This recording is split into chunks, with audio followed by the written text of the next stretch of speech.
Yep, that's me. You're probably wondering how I ended up in this situation.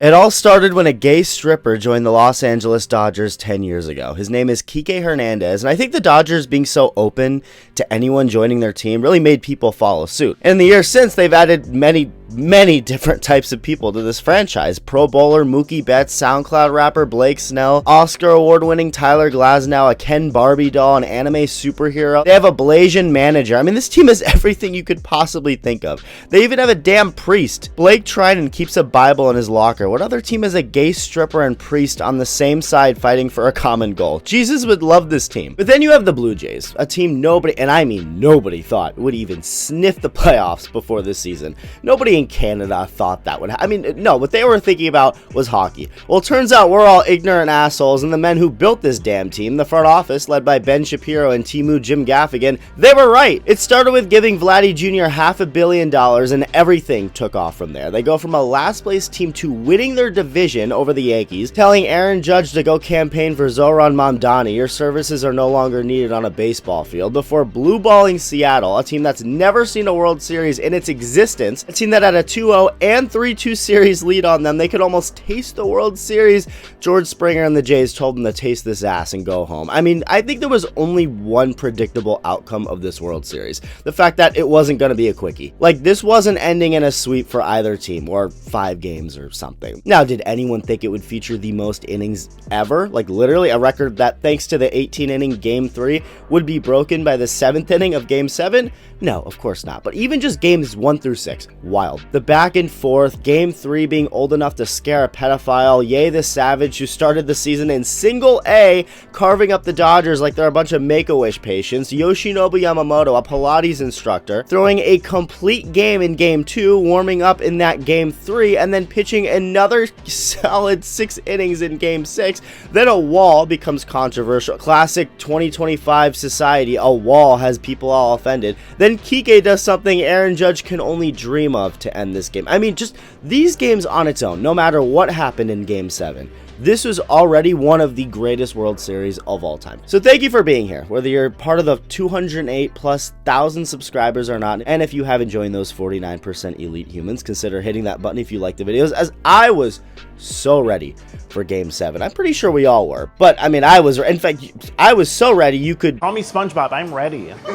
Shohei Ohtani on the mound facing the biggest psycho in baseball, a dude who'd be in Arkham Asylum if he existed in the DC universe. I mean, the dude's freaking eyes are different colors. Thank God Max Scherzer got into baseball. He would be a serial killer if he didn't. Meanwhile, Shohei, pitching, is also leading off and smacks a base hit to center field. Next up, the coolest Will Smith in Hollywood moves Shohei to second on this ground out. Freddie hits one hard, but for an out. Shohei moves to third for Mookie to ground out. Scoreless first inning for Max Scherzer. Now up George Springer, who is maybe the most beat up dude of this entire series. He had to leave Game 3 because of an oblique strain, just to come back in Game 6 to swat a couple of hits, and now a leadoff hit to start Game 7. Now, Shohei off rip, I mean, it was pretty clear he didn't seem sharp here. He looked to be really overthrowing a lot of his pitches, but he does get Nathan Lucas to strike out, and also Vladdy, the man who has been unconscious all postseason. Bro's been more locked in than Christopher Nolan when making The Dark Knight, but Shohei gets him looking at 100 for strike 3, and for the second time in this series, the Blue Jays pull this shit. It happened in Game 3 when Dalton Varsho, for some reason, didn't hear the umpire call this pitch a strike, even though the call was clear as day, which confused Bo Bichette, making him think it was a walk. Getting so far off the bag, Glasnow on the mound just threw over to tag him out. Like, okay, thank you. Well, here it's even worse. It's a strike him out, throw him out, double play, because Springer, for some reason, just like stopped. Like, I don't know if he thought it was ball 4, but even if he did, you can't assume that. You got to be running the whole way. Maybe he knew Vladdy struck out, but thought it was the third out. Really weird. Well, ending over, Max Muncy hitting to start the second. My friend says Muncy doesn't look like a baseball player. He says he looks like an engineer or something, and I can't really unsee it now. And after the way this at-bat went, get ready to start learning engineering, buddy. Muncy has been awful this entire series because he's not doing anything in this game. 2 flyouts later, that's another scoreless inning for Unk on the mound. Shohei back out there. Now, this was interesting. So, and I noticed this immediately, but didn't say anything out loud. It's like one of those moments where you feel something is off, but you don't say anything because you almost just assume you're wrong because nobody else has said anything yet. I know it's kind of a stupid thing to do, but like I can't be the only one who's done this. Like you feel like you're just imagining things, like you need someone else to mention what you're thinking to feel validated enough to say it out loud. You know what I mean? I can't be alone on that feeling. I'm sure that's like a thing. And anyway, it's when I felt like Shohei was warming up extra long in the bottom of the first inning. Well, turns out I don't have a bad sense of time. That was a correct thing to notice. And Blue Jays manager John Schneider was discussing it with an umpire after the first inning. And well, here he is in the second being like, where's Kesha when you need her? Tick-tock on the clock. Hello. I mean, Shohei literally got 3 extra minutes to warm up. And apparently it's up to the umpire. The crew chief, I guess, can decide if he wants to be more lenient on Shohei or not, warming up for a few extra pitches, because I don't know if you knew this, but he's a two-way player. Like, he hits and he pitches. I know, it's crazy. So the umpire was allowing him to throw some more warm-up pitches, but that turned into a lot more warm-up pitches. It wasn't just a few more. I mean, shit, I guess it ended up working out for the Jays, though. They didn't score in the second, but they did load up the bases. Shohei just did not seem sharp, so him getting out of this inning unscathed was huge. But then he gives up another hit to Springer. This man literally looking miserable after each swing somehow keeps getting hits. Then Nathan Lucas bunts him over to scoring position, and then a wild pitch by Shohei, another overthrow, gets Springer to third, and after that they just put Vladdy on first for Bo Bichette. They don't want to pitch to Vladdy. They'd rather pitch to Bo, who's another crippled guy. Springer can barely swing. Bo can barely run. Well, he doesn't have to.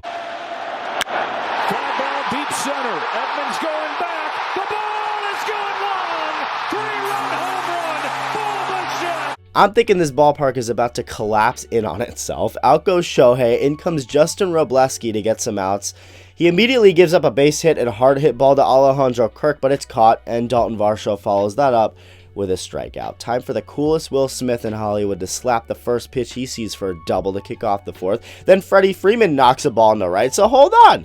They're immediately making it clear that they're still here. The engineer walks back up to the plate and builds up a full count, a walk, loads the bases up for Teoscar Hernandez to smack a ball. This could be trouble. Dalton Varsho dives, and he gets this. Great catch. A run does score, but big play. And so is this. Vladdy laying out to grab this in foul ground off the bat of Tommy Edman. They call him Tommy Tanks, aka Tommy Tooties. I call him Tommy Titties. Vladdy says, unless you're Sidney Sweeney, I don't want to see him. Get back to the dugout. I was shocked Scherzer was still in this game at this point. Like, I really was not even thinking he would get past 1 or 2 innings. But hey, 4 pretty strong innings. Shout out Unc. Justin Robleski still in the game for the Dodgers. He gets Ernie Clement to ground out for the first out of the fourth. Fox is now interviewing John Schneider in the dugout. It's so stupid.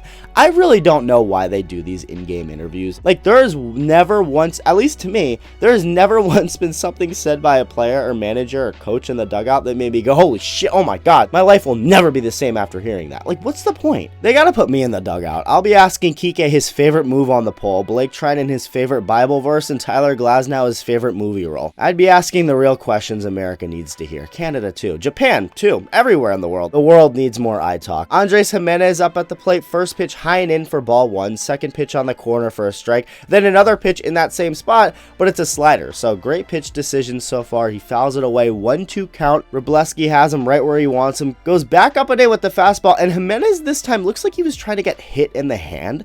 Like, what else could this be?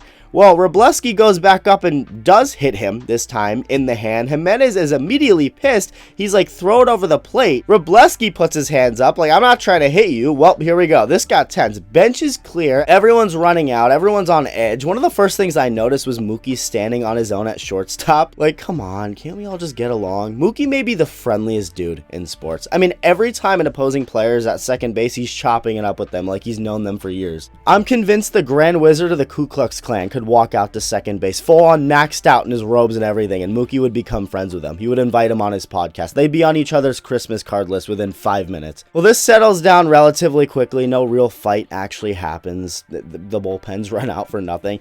And Jimenez, again, he did move his hand, like that pitch before, like he wanted to get hit. Yet the very next pitch, he's complaining. Like, I don't know. I guess it's a very tense moment. Literally game 7 of the freaking World Series. Emotions are heightened more than they ever have in any of these guys' lives right now. So I don't know what's going on in any of these guys' head. Like Jimenez, I don't really know what that was about, but Whatever. Well, if the Jays had any intent on hitting a Dodger player to retaliate, of course this wasn't the time to get into a petty war. So they had a different plan in mind. Well, at least George Springer did. He walks up to the plate, looks at Wroblewski straight in the face and says, "Fine. I'll do it myself." He smacks the second pitch he sees back at Wroblewski. He literally hits Wroblewski. It goes for an infield hit. So first and second, 1 out. Jay's looking to blow this open just for Nathan Lucas to strike out. Colin Oppenheimer. Vladdy hits this, but Tommy Edman in center's got it. Inning over. Max Scherzer still in this game. I was shocked that he was. But hey, on getting it done. He strikes out Kike, which shouldn't have been a strikeout. This was called a swing, and on replay, it's very obviously not. I know the umpire is just judging this on real time, and check swings aren't reviewable, but again, bad call. Well, then Miguel Rojas knocks a ball into left for a base hit, which is pretty much all a guy like Rojas is going to do. I mean, you can't expect a homer or anything from him. Out goes Scherzer. In comes Louis Varland, who gets Shohei to swing and miss at this nasty curve down and in.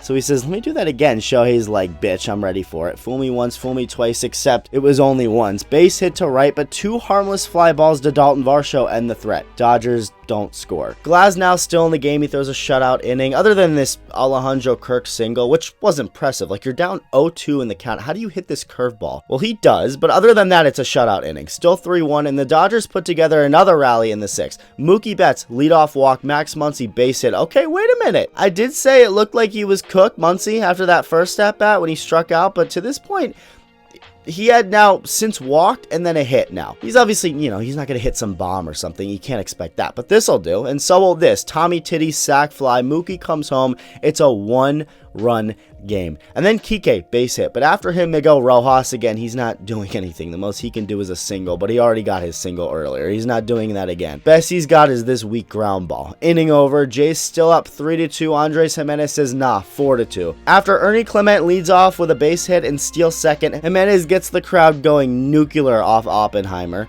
That's a big run. Again, 4-2 game. In comes Ye, who walks Shohei to start the 7th just to get Smith to fly out and Freddie Freeman to bounce into an inning-ending double play. And at this moment, I was like, it's over. The Blue Jays won this. I genuinely was like, it's over. Toronto is 6 outs away from a championship. Next inning, Mookie Betts leading off. He grounds a ball right to Jimenez. Toronto is 5 outs away from a championship. But then Max Muncy, the engineer, finally gets a hold of one. He whacks this ball up and out, and I'm like, wait a minute. Wait a minute. It's a 1-run game, but 2 pitches later, Teoscar Hernandez grounds a ball right to second base. Toronto is now 4 outs away from a championship. Out goes Ye. In comes Jeff Hoffman, the Blue Jays closer, and he gets titties to do exactly what Teoscar did minutes earlier. Toronto is now 3 outs away from a championship. Be nice to add an insurance run, and that's exactly what Ernie Clement was all about. He rips a leadoff double. Out goes Emmett Sheehan. Bring in the SoundCloud rapper. Well, first there was a little delay. They had to do some work on the mound. Everyone happy? All right, here we go. Andres Jimenez, chance to drive home another run. He smacks a ball, but I mean, this couldn't have been hit more perfectly to Muncy. I mean, I don't know if he saw this damn thing before it even went in his glove. He might have just prayed to God. Well, it worked. That's 1 out. George Springer then strikes out on 3 pitches before Davis Schneider strikes out on 5 pitches. So this game 7 of the World Series, went to the 9th inning with the Blue Jays up by 1 run, and no matter what, Shohei Ohtani was going to hit. He was due up 3rd. So unless Iran finally built that bomb they've been rumored to be building for like 40 years now, and for some reason decided to test it out on Toronto, Canada, we're going to see Shohei get one last shot in the 9th. Hoffman's still in. Kike swings and misses at this slider. Low. Fouls off this one and over the plate, but can't do the same for this one. Strike 3. 1 out. Toronto is now 2 outs away from a championship. Next up, Miguel Rojas. Hoffman keeps spamming that slider. First one in the other batter's box. He swings at it. He looks absolutely screwed. Miggy does lay off the next one, though. So, okay. Finally, next pitch, Hoffman goes with the fastball. That one is low. 2-1 count. Goes to a sinker that Rojas fouls away. So, the Blue Jays, 2 outs away from a championship, have Rojas on 2 strikes. Again, a guy who isn't a threat. Forget any sort of double or home run. He hasn't homered since the middle of September. Hoffman has him on 2 strikes. This is setting up to have Shohei as LA's last final hope. They're so close, except In this very moment, the baseball gods up in heaven were looking down at the Blue Jays and their fans and their players like, I'd hate to be you right now. Why? Go in the house. Going in. Drilled to left field and deep and gone! No way! Miguel Rojas! game-tying home run in the 9th inning of Game 7. I mean, what the shit. Shohei then crushes this baseball, except he also hit it to the damn moon. He got under it way too much, just too much for it to go far enough. So 2 outs before Smith is called out on this pitch, which was outside but called a strike. So now we were in a situation where if the Blue Jays were going to win their first championship in 32 years, it will be via a walk-off, the same way they won it 32 years ago. And it looked to exactly be shaping up that way. First, Vladdy Jr. hit a ball. He had a 3-0 green light, or he at least decided himself, said screw it. He was swinging 3-0 on the count. And he hit it well. It almost worked, just not well enough. Out number 1. Well, then Bo Bichette smacks a base hit. Then Addison Barger works a walk, and it's time. Time to bring in Yoshinobu Yamamoto. This same mofo who had pitched 1 day before this, the same man who started warming up to pitch in that 18-inning Game 3. If it went to the 19th inning, he was ready to come into that game, which was 2 days after he pitched a complete game in Game 2. Yeah, as if there was anything more you could ask from him. Here you go. Well, he hits Kirk on the second pitch he throws to load the bases up. So the Blue Jays now have the bases loaded. The World Series winning run is 90 feet away with just 1 out. So what the Dodgers do is take Titties out of center field and replace him with Andy Pages, whose arm is much better if you need it in a situation like this. Up to the plate is Dalton Varsho. First pitch splitter just off the plate, ball 1. Second pitch splitter fouled off. Yamamoto goes to his fastball for a called strike 2. Varsho looks at it go by. Where does Yamamoto go next? Back to the splitter, low and away. Varsho hits it right at Rojas at second, playing in. The whole infield is playing in. And his only option right now to save this game is to make this off-balance throw home. That's exactly what he does. They barely get Bichette at home. They reviewed this, and it's pretty clear he was out. Like, it was really close, but it's clear if you really look at it. Smith's foot, it actually does come up for a second. So they didn't even have him, I don't think, at first. His cleat comes up and just barely comes down on the plate just before Bo slides over. I mean, this was so close. Can you imagine if the World Series ended on a review play? I feel like that would be lame. Regardless, it doesn't matter. They are able to execute this play, but that wasn't the only execution made. Fly ball to left field. Hernandez on the run with Pages over his head. Pages runs him over, makes the catch, sends Game 7 to the 10th. Andy Pages sacrifices and executes Kike to make this catch. You have got to be kidding me. So Rojas hits a game-tying home run with the Dodgers down to their final 2 outs, makes this play to barely get the winning run at home in the bottom of the 9th, and then Pages runs all the way over to left field from center field to make this catch and kills his own teammate to save this game. What is happening? Dodgers then load up the bases in the 10th inning with 1 out. Max Muncy stays hot, base hit up the middle, sandwiched in between 2 walks by Mookie and Teoscar. So bases loaded, just 1 out. Just for the Jays to do a force-out play at home of their own. Pages hits a ball, Jimenez gets, throws to home to get Mookie. Then a revived Kike hits a ground ball, runs for his life to try and beat this out, but Vladdy gets it to Dominguez, who steps on the bag just in time. We're going to the bottom of the 10th. We're still tied. Yamamoto back out there, 1-2-3 inning. George Springer goes from up 3-0 in the count to striking out.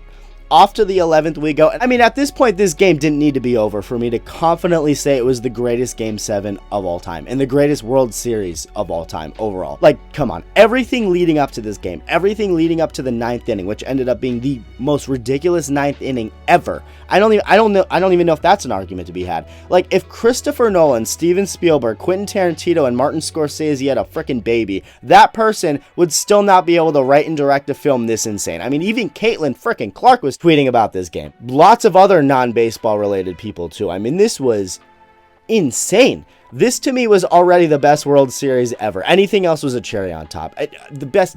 This is the best sporting event ever. I mean, the Super Bowl, nothing can hold it. I mean, maybe at this point I'm becoming a little biased, but like, come on, this is unbelievable. So off to the 11th, and that was on its way to a 1-2-3 inning too, just like the bottom of the 10th inning was.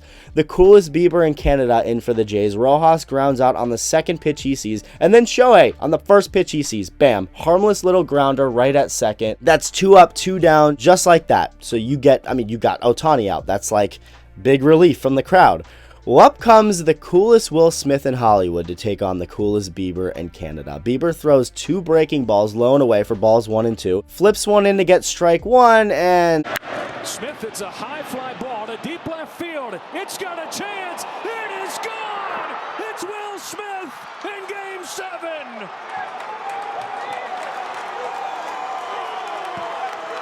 look at Kershaw's reaction. Like, this is unbelievable. What? It's amazing. The Dodgers are now 3 outs away. The Dodgers, after the Blue Jays were outs away, like, the Dodgers are now 3 outs. What is happening? They're 3 outs away from going back to freaking back.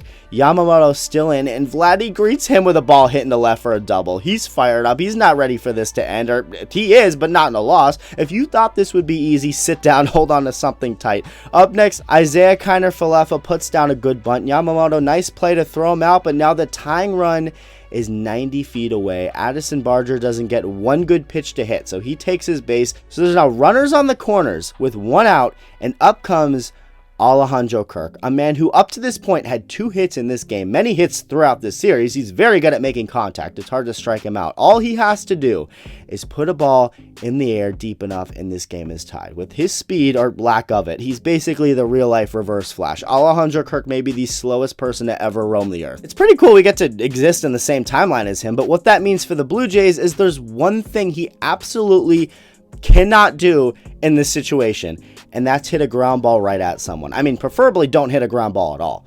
But if you, I mean, there's some holes in the infield, so if you're going to hit a ground ball, just have it not go directly at a player, because if he does that, there's not really, it's going to be hard for anyone to beat out a double play in that case if you hit it right at someone.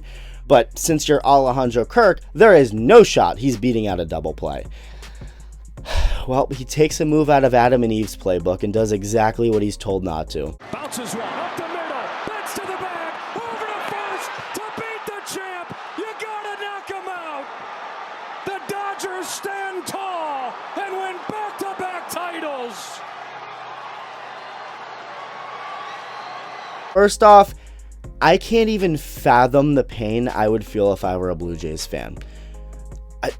To my Blue Jays fans watching, miraculously, if you've made it this far into this video, I am so sorry. I mean, this might be the most heartbreaking loss in sports history, and I don't think that's recency bias.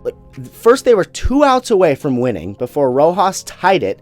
A guy who does not hit home runs ever. Like, he does, it's almost like he's made it his life's mission to not hit home runs, and he hits a home run here. Then they were this close to winning it in the 9th, and then this close to winning it in the 9th again, and after all that, you still had a great shot to at least tying the game, and you blow that too. Like, oh my God, if I was a Jays fan, no girl could give me even remotely more heartbreak than this game. It wouldn't even compare. I could have a girlfriend who kills herself in front of me, and this would still be so much worse. Okay, let me stop. Look, point is, this the shit that leads you to become the Joker. Like, if Vladdy Jr. or George Springer all of a sudden become some psychotic killer in clown makeup killing people, I would understand. In fact, I would understand more than if they didn't do that. How else do you react to losing a game like this? Are you kidding? What just happened? And it's actually also insane how progressively worse and painful each American League team's season ended.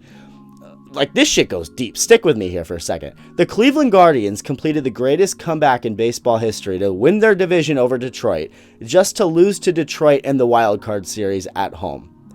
That's gut-wrenching. Well, then Detroit, after that, goes on to lose to the Mariners in 16 innings. They get walked off on to lose the series That hurts. Well, then the Mariners then go on to lose to the Blue Jays, like I mentioned earlier, blowing a 2-0 series lead and a 3-2 series lead. They had a 3-1 lead in Game 7 just for the Blue Jays to turn around and lose in the most miserable way imaginable. I guess the baseball god just had it out for the American League this year. My God. Just in general, so many gut-wrenching endings, the way the Phillies went out, too. It's like all playoffs, each team wanted to prove they're the real masochists, just for the Jays to win that battle. So I gotta out-moan them, you know?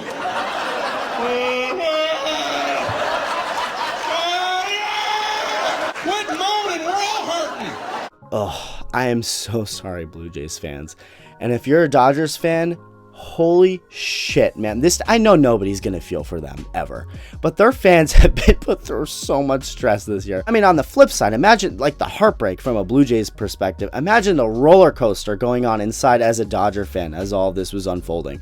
Like, it's over. Oh my God, it's not. Oh my God, no way. It is. What a holy shit. It's no. I'm ending it all. Wait. Oh my God, Kike just sacrificed his life for us. Bases loaded. Yay. No, we're done. Screw. Will Smith. Oh my God, is this really about to happen? Shit, we're about to lose. It's so over. Oh my God, no way. We won the World Series again. Like, as a neutral fan watching this, I felt like I was going to explode. I don't think I could handle watching my Red Sox in a game like this. I think this would make me hate sports. This game felt fake. Still does. Like, is this Tony Robbins? What is he doing there?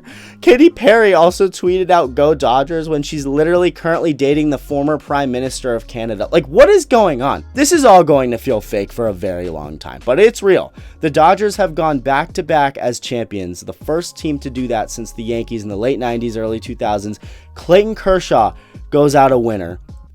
I can't even just begin to describe how beautiful that is. Yoshinobu Yamamoto, obviously the World Series MVP. What a dog.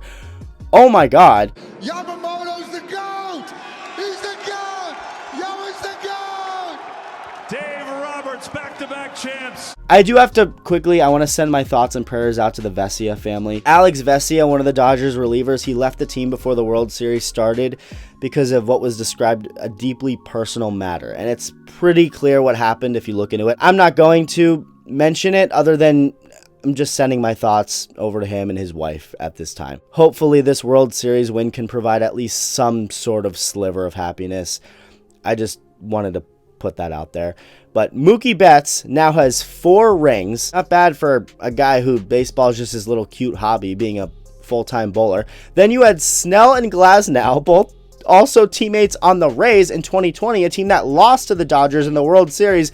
Well, 5 years later. We chased this in 2020.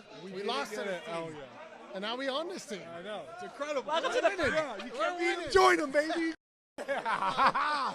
Where do you go from here? How do you top this? And I'm not even just talking about baseball. Like, what sporting event, what movie, what world occurrence can top this? I don't know, but I think maybe my gaming streams this offseason will. I'll at least try there. So go subscribe to iTALK Gaming. It's linked in the pinned comment below. I'm going to be streaming more this offseason. And thank you so much to all of you for the support this season. This has been the most growth I've ever had on this channel. Y'all are the best, seriously. It's insane to be able to do what I do for a living, and it's because of all of you. And we haven't even started yet. This is the frickin' prologue. So talk to you later. Love you. Bye.